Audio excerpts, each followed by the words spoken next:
जी, कैसे हैं सब लोग? आज देखिए इस वीडियो में हम बात करेंगे क्लास 9th के मैथ की और बहुत इंटरेस्टिंग होने वाला है। इसमें समझना ये है कि इस चैप्टर को स्टार्ट हम कर रहे हैं, लेकिन करने से पहले हमें बेसिक चीज़ें क्या जानना ज़रूरी है ना? बिकॉज़ बहुत सारे स्टूडेंट क्या होता है डायरेक्ट एक्सरसाइज़ करते हैं, उनको नहीं पता है कि हम इसमें जो इंट्रोडक्टरी पार्ट है, उसको भी समझना बहुत ज़रूरी है। नहीं समझते हैं और वहीं पे क्या होता है कुछ कॉन्सेप्ट मिस हो जाते हैं। हो सकता है आप में से भी कोई ना कोई स्टूडेंट ऐसा ज़रूर कर रहा होगा। और एक और स्टूडेंट के अंदर कमी है, वो क्या करेगा, कुछ 1-2 क्वेश्चन किसी और टीचर से पढ़ेगा, 1-2 क्वेश्चन किसी और टीचर से, तो यूट्यूब पे ये बहुत बड़ी गलती हो रही है। आप जिस भी टीचर को आप मान रहे हैं कि आपको समझ में आ रहा है, तो उसकी सारी वीडियो अच्छे से देखें, एक-एक कॉन्सेप्ट को समझें और डेफिनिटली वही टीचर आपके लिए सूटेबल है जिसका पढ़ाया हुआ आपकी समझ में आ जाए। ऐसा नहीं है कि कोई टीचर बहुत अच्छा है बट आपकी समझ में नहीं आ रहा उसका, तो वो आपके लिए बेकार है, ठीक है? तो ऐसा नहीं है कि जितने भी टीचर हैं, हर एक टीचर आपके लिए सूटेबल हो सकता है, ऐसा बिल्कुल नहीं है। जो टीचर आपके लिए सूटेबल है, सिर्फ आप उसी को फॉलो करें। तो इसमें देखिए नंबर सिस्टम की जब हम बात कर रहे होते हैं, तो नंबर सिस्टम जब भी होता है तो हम रियल नंबर की बात करेंगे, हम रैशनल रैशनल नंबर की बात करेंगे, हम होल नंबर, इंटीजर्स, है ना?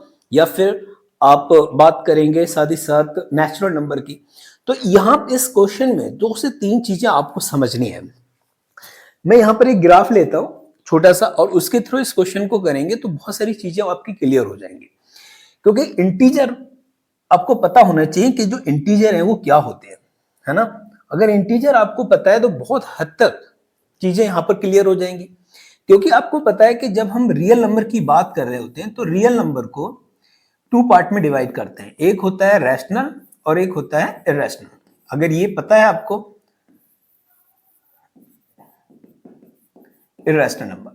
अब ये जो रैशनल नंबर है ना, ये आपका अगेन डिवाइड हो जाता है आपका इंटीजर नेचुरल नंबर में एंड आपका होल नंबर में और इंटीजर में।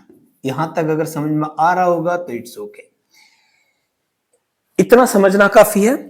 अब देखिए नेचुरल नंबर आपकी जब हम बात कर रहे होते हैं तो नेचुरल नंबर क्या है, जो 1 से स्टार्ट होते हैं। होल नंबर क्या है, जो 0 से स्टार्ट होते हैं। इंटीजर क्या है, निगेटिव, पॉजिटिव, जीरो सब मिला के आपके क्या आ जाते हैं, इंटीजर। तो natural number, whole number, integer, ये सारे मिला के क्या बना रहे हैं, रैशनल नंबर। तो अब इस क्वेश्चन को देखिए, अब रीड करते हैं और समझते हैं। Is 0 a rational number? आप जरा क्वेश्चन को समझिए, कह रहा है कि क्या 0 एक रैशनल नंबर है? और 0 आता कहां पर है, होल नंबर में, यानी 0 1 2 3 डैश डैश, यही तो है। तो क्या ये 0 किसके अंडर में आ रहा है, रैशनल नंबर के। तो इसका मतलब पहला स्टेटमेंट में हम आंसर क्या लिखेंगे, यस, यस लिखेंगे, 0 is a rational number. I think ये बात समझ में आ गई होगी।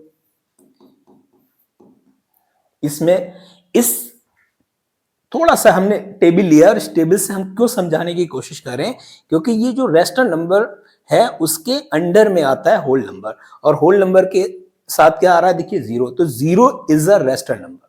ओके, तो 0 क्या होगा, एक रैशनल नंबर होगा। तो ये पहली बात हमारी क्लियर होगी कि yes, 0 is a rational number. अब दूसरा part, can you right it in the form of P upon Q? तो बिल्कुल yes, we can write 0 in the form of P upon Q। लिख सकते हैं नहीं, लाइक यहां पर आप एग्जाम्पल ले सकते हैं। तो 0 अपॉन 1 क्या हो नहीं सकता, क्या 0 अपॉन 2 नहीं हो सकता, है ना? इस तरीके से आप लिख सकते हैं। अब हम जरा सोचें, क्या 0 अपॉन 1 P अपॉन Q की फॉर्म में है या नहीं? यस, क्योंकि P अपॉन Q की फॉर्म में ऐसे नंबर आपको रखने जहां पर Q की वैल्यू 0 नहीं होनी चाहिए। तो P की वैल्यू 0 है, डजंट मैटर, कोई फर्क नहीं पड़ता, लेकिन Q 0 नहीं होना चाहिए। तो 0 अपॉन 1 में देखिए Q आपका 0 नहीं है। जब Q 0 नहीं है तो आपका 0 अपॉन 1 क्या हो गया, एक रैशनल नंबर, यानी 0 आपका क्या है, रैशनल नंबर है। ठीक है, तो आप समझ सकते हैं ऐसे एग्जाम्पल से। इस तरीके से इसको एग्जाम में आपको करके आना। आई होप कि अब ये पॉइंट क्लियर हो चुका होगा आपका। दूसरा क्वेश्चन देखते हैं। दूसरे क्वेश्चन में आपने हो सकता है कि कुछ क्वेश्चन किए हों, इट मे बी के 8th क्लास में। यहां पूछ रहा है find the 6 rational number between 3 and 4। अब देखिए 3 और 4 के बीच में आपसे 6 रैशनल नंबर पूछे हैं। और एक चीज और यहां पर क्लियर करते चले, जरूरी नहीं है कि जो आंसर आपका हो वो मेरा हो, जो मेरा है वो तीसरे का हो। सेम आंसर यहां पर वेरी हो सकता है, आंसर यहां पर वेरी होगा। क्यों होगा? क्योंकि हो सकता है कि हमने यहां पर जो नंबर लिए हैं 3/1 और दूसरा नंबर हमने लिया है 4/1। ध्यान से समझिएगा, मैं 1 क्यों ले रहा हूं, क्योंकि 1 आप अपॉन में लिख सकते हैं, कोई फर्क नहीं पड़ने वाला। इसके बीच में आपको रेशनल नंबर निकालने हैं, राइट? तो इसके डिनोमिनेटर में हम ना क्या करेंगे, 6 नंबर हमको लानी है, तो हम 6 से ज्यादा नंबर से मल्टीप्लाई करेंगे।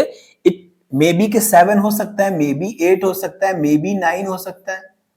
ठीक है, यहां पर हमने 8 ले लिया, यहां पर भी 8 ले लिया, तो ये नंबर क्या हो गए? 3 8 जा 24/8। ठीक है, यहां कितना हो गया? 32/8। बड़ा ध्यान से समझिएगा, हमें इन दोनों के बीच में रेशनल नंबर चाहिए थी। नीचे के नंबर आपको सेम बनाना है, डिनोमिनेटर दोनों का सेम होना चाहिए, अदरवाइज आप इसको सॉल्व नहीं कर सकते। तो 24 के बाद आता है 25/8। एक नंबर हमको ये मिल गया बीच में। 26/8 एक नंबर ये मिला आपको। 27/8 एक ये मिल गया। 28/8 एक ये मिला। 29/8, ठीक है, 30/8, 31/8 ये भी हो सकता है। तो ये सारे नंबर आपके निकल के आ गए। अगर आपको और मान लीजिए 10 नंबर चाहिए तो आप कोशिश करें इसमें 11 से मल्टीप्लाई करें। आपको 15 नंबर चाहिए तो कोशिश करेंगे 16, 17 या 18 से मल्टीप्लाई करें। इससे क्या होगा कि आप आसानी से जो बीच के रैशनल नंबर हैं वो आप निकाल सकते हो। तो ये आपके हो गए रैशनल नंबर। ठीक है, एक क्वेश्चन आई थिंक एनसीईआरटी में एक्सरसाइज में नहीं है, लेकिन मैं यहां पर आपके साथ डिस्कस कर रहा हूं। मान लें कि कोई वैल्यू एक निगेटिव है और एक पॉजिटिव है, तो मैंने ले लिया एक -1, एक ले लिया 2। इन दोनों के बीच में आपको रैशनल नंबर निकालना है, तो हम यहां क्या मानेंगे? अपॉन में 1, अपॉन में 1। ठीक है, तो अब ध्यान से समझो, मुझे यहाँ पर 5 रैशनल नंबर चाहिए, तो मैं यहाँ कोशिश करूंगा कि 5 या 6 से मल्टीप्लाई कर दूं। तो यहाँ पर अगर मैं 6 ले रहा हूँ, यहाँ पर भी 6 ले रहा हूँ, यहाँ पर भी 6 लेना है, तो यहाँ भी 6 लेना है। क्यों? ये नंबर आपका डिनोमिनेटर सेम होना चाहिए हर हाल में। अगर ये सेम नहीं है तो आप फिर रैशनल नंबर नहीं फाइंड आउट कर सकते। तो ये हो जाएगा माइनस का 6/6, ये हो जाएगा 6 2 12/6। अब इनके बीच के रैशनल नंबर चाहिए, जबकि हमको दिख रहा है कि इसके बीच में आई थिंक 13 15 नंबर आसानी से आ जाएंगे। क्यों? -6/6 है, -5/6, -4/6, -3, -2, -1 और 0/6, फिर 1/6, 2/6, 3/6। इस तरीके से बहुत सारे नंबर आ सकते हैं। ये आंसर आपका या दूसरे का वेरी कर सकता है। बिल्कुल कंफ्यूज नहीं होना, आपका आंसर भी किसी भी पैटर्न पे आप ले लें। 6 से मल्टीप्लाई किए तो यार आप 5 से कर सकते हैं, 4 से भी कर सकते हैं, 3 से कर सकते हैं, है ना? तो ये कंफ्यूज नहीं होना आपको। तो इस तरीके से आप कोई भी नंबर है, आप बीच में जो रैशनल नंबर है उनको आप आसानी से फाइंड कर सकते हैं। अगला क्वेश्चन में पूछा है, देखिए, करें 3 और 5, 3/5 और 4/5 के बीच में 5 रैशनल नंबर चाहिए। बहुत आसान है, क्या करेंगे? 3/5 और है 4/5। आसान तरीका समझो क्या करना है, इनके बीच के रैशनल नंबर चाहिए। नीचे नंबर देखिए सेम है, अगर मैं इनके बीच का रैशनल नंबर फाइंड करूं तो मेरे लिए अभी तो मुश्किल है। तो मैं यहां क्या करूंगा, 5 रैशनल नंबर चाहिए, तो कम से कम आप 6 से तो मल्टीप्लाई करो। तो 6 से यहां, 6 से यहां, 6 से यहां पर और 6 से यहां। अब सोचो कितना आ रहा है? 6 3 18/30। यहां आ रहा है देखिए 24/30। इस पार्ट को आप समझ में आ गया? अगर आपसे पूछ रहा है 5 रैशनल नंबर तो आप 6 से मल्टीप्लाई करो। अगर आपसे पूछता है मान लो 10 रैशनल नंबर तो आप 11 या 12 से मल्टीप्लाई करते। एक नंबर बढ़ा के करेंगे तो उसमें आपको दिक्कत नहीं होगी, हर हाल में आपके आसानी से बीच के जो रैशनल नंबर है वो निकल आएंगे। अब जरा सोचो, मुझे यहां पर चाहिए था बीच के रैशनल नंबर, तो रैशनल नंबर मुझे इसके बीच में चाहिए, तो मेरे पास हो जाएगा 19/30, 20/30, 21/30, 22/30, राइट, और 23/30, राइट। तो ये आपके क्या हो गए, रैशनल नंबर आ गए। 5 चाहिए, 5 आ गए आपके, ठीक है। इसी तरीके से मान लो वो कहता है 10, तो आप कम से कम 12 या 13 से मल्टीप्लाई करते हैं, आसानी से निकल आता। तो आई थिंक थर्ड वाले क्वेश्चन में भी कोई दिक्कत है ही नहीं, बहुत आसान है। अच्छा, एक क्वेश्चन और पूछ लेता है, आरएस में है, हम एनसीईआरटी को कंप्लीट करके फिर आरएस की तरफ भी मूव करेंगे। जैसे मान लीजिए यहाँ पर तो 5 है, यहाँ भी 5 है, मैंने 2/3 ले लिया और 5/6 ले लिया। इनके बीच के रेशनल नंबर पूछ रहा है, तो आपको पहले क्या करना था, 6 और 3 का एलसीएम लेंगे। 6 और 3 का एलसीएम 6 होता है, तो 6 यहां लाने के लिए मुझे यहां पर 2 से मल्टीप्लाई, यहां भी 2 से, तो 2 2 जा 4/6 और ये हो जाएगा 5/6। अब इसके बीच में 5 रेशनल नंबर चाहिए, तो आपने क्या करना है, कोशिश करो यहां 6 से मल्टीप्लाई कर दो, यहां पर क्या जा रहा है ना, 6 4 जा 24/36, यहां क्या हो जाएगा 30/36। अब इनके बीच के रेशनल नंबर लिखेंगे, 25/36, 26/36, 27/36, 28, 29/36। इजी।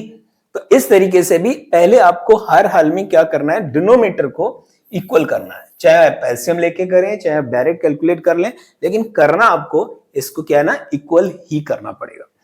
उसके बाद एक क्वेश्चन और है, इसका देखें, इस क्वेश्चन को ना ट्रू फॉल्स की बात की है, उसने आपको बताना है कि ये ट्रू है या फॉल्स है, ठीक है, ट्रू एंड फॉल्स।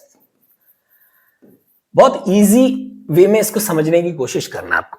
कह रहे हैं एवरी रैशनल नंबर, और अभी हमने जो टेबल स्टार्ट में की है, मैं अभी लिख ले रहा हूं यहां पर समझने के लिए, क्योंकि रैशनल नंबर जो होते हैं वही आपके क्या हैं, नेचुरल नंबर है,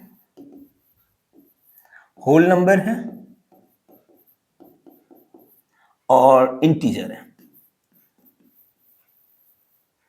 देखिए, अब उसने क्वेश्चन में क्या बोला है, पढ़ो उसको। आई थिंक अगर आप सही से पढ़ेंगे तो इसी के अंदर आपका आंसर छिपा होगा। Every natural number is a whole number. क्या सारे के सारे नेचुरल नंबर होल नंबर है? तो पहले हम नेचुरल नंबर लिख लेते हैं। 1 से स्टार्ट होता है, 1 2 3 4 डेड डैश, और ये स्टार्ट होता है 0 1 2 3 डेड डैश। क्या सारे के सारे नेचुरल नंबर होल नंबर में है? चेक करो, 1 2 3 4 1 2 3 4, यस और नो, यस और नो, चेक करो। तो सारे के सारे नेचुरल नंबर होल नंबर होंगे, लेकिन अगर क्वेश्चन होता है कि all whole numbers are natural number, तो आपका आंसर फॉल्स हो जाता है। तो ये आपका ट्रू होगा। फर्स्ट पार्ट क्या होगा, ट्रू होगा, ठीक है। दूसरा, every integer is a whole number. ये इंटीजर है, और होल नंबर आपको पता है इंटीजर कहां से स्टार्ट होता है, माइनस में। तो मान लीजिए हमने ले लिया -1 माइनस, मैं इंटीजर यहां लिख लेता हूं, इंटीजर को z से शो करते हैं, -2 -1 हो गया, 0 हो गया, फिर 1 हो गया, फिर 2 हो गया, इस तरीके से। तो निगेटिव, पॉजिटिव और जीरो, यानी सारे निगेटिव नंबर्स, सारे पॉजिटिव नंबर और जीरो इंक्लूड करके इंटीजर बनते हैं। तो इंटीजर में इस क्वेश्चन में हमसे पूछा था कि एवरी इंटीजर, यानी सारे के सारे जो इंटीजर हैं वो होल नंबर है, नहीं हो सकते। अगर वो कहता कि all whole numbers are integer, तो आपका आंसर सही हो जाता। तो ये हो गया आपका फॉल्स, ठीक है, ये फॉल्स हो गया। तीसरे में क्या है कि every rational number is a whole number. सारे के सारे जो रैशनल नंबर है होल नंबर है, नहीं हो सकते। बताओ क्यों नहीं हो सकते?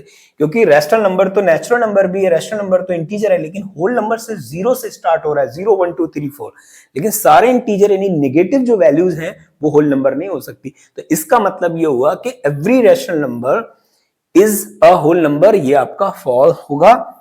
अगर इसी क्वेश्चन में दिया होता कि every integer is a whole number, तो आंसर सही हो जाता, है ना। इस टेबल के हिसाब से आप समझेंगे तो बिल्कुल दिक्कत नहीं होगी। आई थिंक अब ये पॉइंट आपके क्लियर होंगे। 1.1 आपका क्लियर है, इसमें कोई डाउट नहीं रहना चाहिए।